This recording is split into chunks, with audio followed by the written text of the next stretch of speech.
எஃப்னாவின் பிரதான செய்திகள். முதலில் தலைப்புச் செய்திகள். யாழில் முற்றாக எரிந்து சாம்பலான வீடு. மதுபான சாலை உரிமையாளர்களுக்கு காலக்கெடு விதித்த ஜனாதிபதி. அனுரவுடன் இணைந்து பயணிக்க தயார் சஜித் தரப்பினர். நண்பனின் காதலியை பார்க்கச் சென்ற மாணவன் கொலை.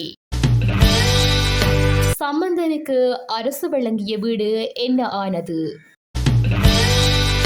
யாழ்ப்பாணம் நாவாந்துறை பகுதியில் வீடொன்றில் ஏற்பட்ட தீயினால் வீட்டிலிருந்த பெறுமதியான பல பொருட்கள் தீக்கிரையாகியுள்ள சம்பவம் ஒன்று இடம்பெற்றுள்ளது.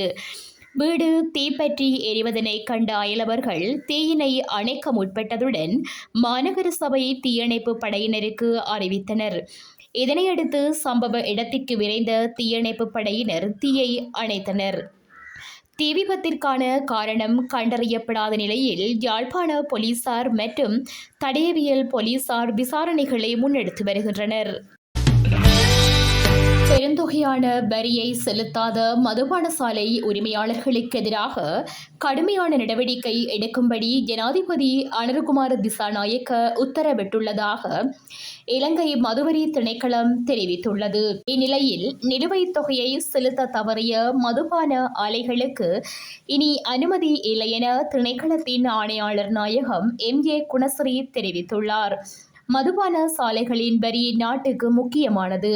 2023 தொடக்கம் 2024 ஆண்டிற்கான வரி நிலுவையாக 1.8 பில்லியன் ரூபாய் உள்ளதாக அவர் குறிப்பிட்டுள்ளார். நிலுவைத் தொகையை எதிர்வரும் நவம்பர் 30 முன்னர் செலுத்தாத மதுபான உற்பத்தியாளர்களின் 2025 ஆண்டிற்கான உரிமத்தை நீட்டிக்க வேண்டாம் என்று ஜனாதிபதி உத்தரவிட்டுள்ளார். குறிப்பிட்ட காலப்பகுதிக்குள் நிலுவைத் தொகையை செலுத்தாத உரிமையாளர்களின் அனுமதி பறிக்கப்பட்டு புதியவர்களுக்கு அனுமதி வழங்கப்படும் என ஆணையாளர் குறிப்பிட்டுள்ளார். எதிர்காலத்தில் ஐக்கிய மக்கள் சக்தி அரசாங்கம் பொதுத் தேர்தலில் நாடாளுமன்றத்தில் பெரும்பான்மையை பெறும் பட்சத்தில் தற்போதைய ஜனாதிபதி அனுரகுமார திசாநாயக்கவுடன் ஒத்துழைக்கும் என்று அதன் தலைவர்கள் தெரிவித்துள்ளனர். குறித்த அறிவிப்பானது நேற்றைய தினம் விடுவிக்கப்பட்டுள்ளது. ரஞ்சித் மத்தும பண்டார, ஹபீர் ஹாஷிம், மனோ கணேசன், தயாஸ்ரீ ஜெயசேகர மற்றும் டலஸ் அழகப்பெரும ஆகியோரே இந்த அறிவிப்பை வெளியிட்டுள்ளனர். தமது தலைமையிலான அரசாங்கம் ஆட்சிக்கு வந்தால் தற்போதைய ஜனாதிபதிக்கு ஒத்துழைப்பு வழங்குவதாக அவர் ஊடகங்களுக்கு தெரிவித்துள்ளார். மேலும் அனுரகுமார திசாநாயக்கவினால் முன்னெடுக்கப்படும் பணிகளுக்கு இடையூறு ஏற்படுத்த மாட்டோம் என்றும் அவர்கள் குறிப்பிட்டுள்ளனர். அத்துடன் ஜனாதிபதி பதவியை வகிக்கும் அதே கட்சிக்கு நாடாளுமன்றத்தில் பெரும்பான்மையை பெற மக்கள் அனுமதிக்க கூடாது என்றும் அவர்கள் கருத்துரைத்துள்ளனர். நண்பனின் காதலியை சந்திப்பதற்காக நண்பர்களுடன் சென்ற மாணவர் ஒருவர் அடித்து கொலை செய்யப்பட்ட சம்பவம் ஒன்று அதிர்ச்சியை ஏற்படுத்தியுள்ளது. இந்த சம்பவம் நேற்று மாலை 3:30 மணியளவில் இடம்பெற்றுள்ளதாக போலீசார் தெரிவித்துள்ளனர். மாத்தளை கவுடுபெல்ல கலைமகள் மகாவித்தியாலயத்தில் கல்வி பயிலும் பாடசாலை மாணவரே இவ்வாறு நண்பனின் காதலியின் தந்தையினர் குழுவால் அடித்து கொலை செய்யப்பட்டுள்ளார்.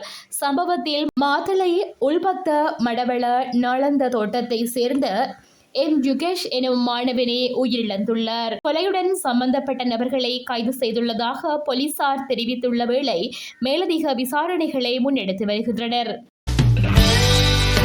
அரசாங்கத்தினால் முன்னாள் எதிர்க்கட்சித் தலைவரும் தமிழ் தேசிய கூட்டமைப்பின் முன்னாள் தலைவரும் ஆன சம்பந்தனுக்கு வழங்கப்பட்ட கொழும்பு வீடு இன்னும் அரசாங்கத்திடம் ஒப்படைக்கவில்லை என கூறப்படுகிறது. கொழும்பு மகாகமசேகர மாவட்டத்தில் உள்ள இல்லம் சம்பந்தன் இறந்து சுமார் 3 மாதங்கள் கடந்துள்ள போதிலும் இதுவரை அரசிடம் ஒப்படைக்கப்படவில்லை என தெரிவிக்கப்படுகின்றது. குறித்த இல்லம் அமைச்சரவையின் ஒப்புதலுடன் அவரது பயன்பாட்டிற்காக வழங்கப்பட்டது. இந்த வாசஸ்தலத்தை மீண்டும் அரசாங்கம் பெற்றுக்கொள்வதற்கான அமைச்சரவை பத்திரத்தை முன்னாள் அமைச்சர் தினேஷ் குணவர்த்தனவிடம் அமைச்சு அண்மையில் கையளித்த போதிலும் ஆட்சி மாற்றம் ஏற்பட்டதை அடுத்து இந்த தீர்மானம் நிறுத்தப்பட்டது. இதனையடுத்து புதிய அமைச்சர் கலாநிதி ஹரணி அமரசூரியவிடம் இதற்கான பத்திரத்தை கையளிப்பதற்கான ஏற்பாடுகள் மேற்கொள்ளப்பட்டு வருவதாக தகவல்கள் தெரிவிக்கின்றன. இத்துடன் செய்திகள் நிறைவடைகின்றன. மேலதிக செய்திகளை www.todayjefna.com என்ற இணையதளத்தில் பார்வையிடலாம்.